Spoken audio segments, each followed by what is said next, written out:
బెల్లంపల్లిలోని ప్రభుత్వ భూములను, సింగరేణి భూములను కొంతమంది ప్రజాప్రతినిధుల, రాజకీయ నాయకుల అండదండలతోటి నెంబర్లను సృష్టిస్తూ కోట్ల నుంచి స్టేలు తెస్తూ వాటిని యథేచ్ఛగా దోచుకుంటూ లక్షలాది రూపాయల భూములను యథేచ్ఛగా దోచుకుంటూ బిల్డింగులు కడతా ఉన్నారు.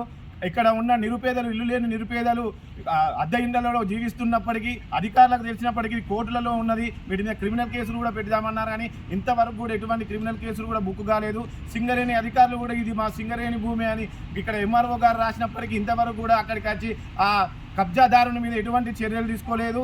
2వ వార్డులోని ఇందిరమ్మ కాలనీలో ఉన్నట్టు అంగన్వాడీ సెంటర్ని స్థలాన్ని సైతం ఇక్కడ ఉన్న ప్రజాప్రతినిధులు అండదండలతోటి, అధికారుల అండదండలతోటి నెంబర్లను సృష్టిస్తూ అక్కడ ఖాళీ స్థలానికి నెంబర్లను సృష్టిస్తూ హైకోర్టుల నుంచి వెళ్ళి నోటీసులు చేస్తూ ఇటు ఆర్డీఓ గారిని కానీ, కలెక్టర్ గారికి కానీ, ఎంఆర్ఓ గారికి కానీ నోటీసులను పంపిస్తూ ఆ భూమిని దౌర్జన్యంగా దోచేస్తున్నారు. వెంటనే ఈ అధికారులు స్పందించి రీకౌంటర్ వేయాలని పీపీ గారిని పెట్టుకొని హైకోర్టులో రీకౌంటర్ వేసి అది ప్రభుత్వ భూమిని తేల్చే విధంగా చేయాలని ఎంసీపీఐ పార్టీగా మేము డిమాండ్ చేస్తూ ఉన్నాము.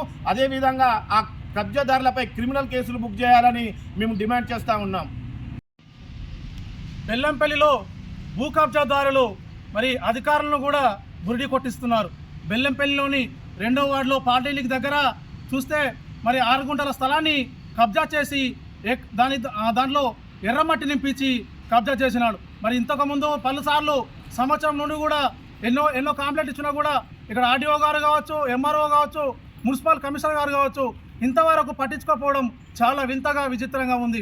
మరి ఇప్పటికైనా అధికారులు మరి ఏమంటున్నారు అని చెప్పంటే వాళ్ళకు స్టే తెచ్చుకున్నారు, అదే చెప్పంటున్నారు. స్టే ఎట్లా ఇస్తూ ఉన్నారు? గవర్నమెంట్ ల్యాండ్ అని చెప్పి ఇక్కడ ఆర్డీఓ గారికి, ఎంఆర్ఓ గారికి తెలియదా అని చెప్పి మేము ఇట్లా ప్రశ్నిస్తూ ఉన్నాం. ఇప్పటికైనా కూడా అధికారులు స్పందించి ఆ స్టేలు ఎట్లా తెచ్చుకున్నారో ఈ భూ కబ్జాదారుల పైన క్రిమినల్ కేసులు బుక్ చేయాలని చెప్పేసి ఎంసీపీఐ పార్టీ ఆధ్వర్యంలో డిమాండ్ చేస్తూ ఉన్నాం. లేని ఎడల కలెక్టర్ ఆఫీస్ ముందు కూడా నిరాహార దీక్షలో కూడా కూరుకుంటామని చెప్పేసి ఎంసీపీఐ పార్టీ తరఫున మేము హెచ్చరిస్తూ ఉన్నాం.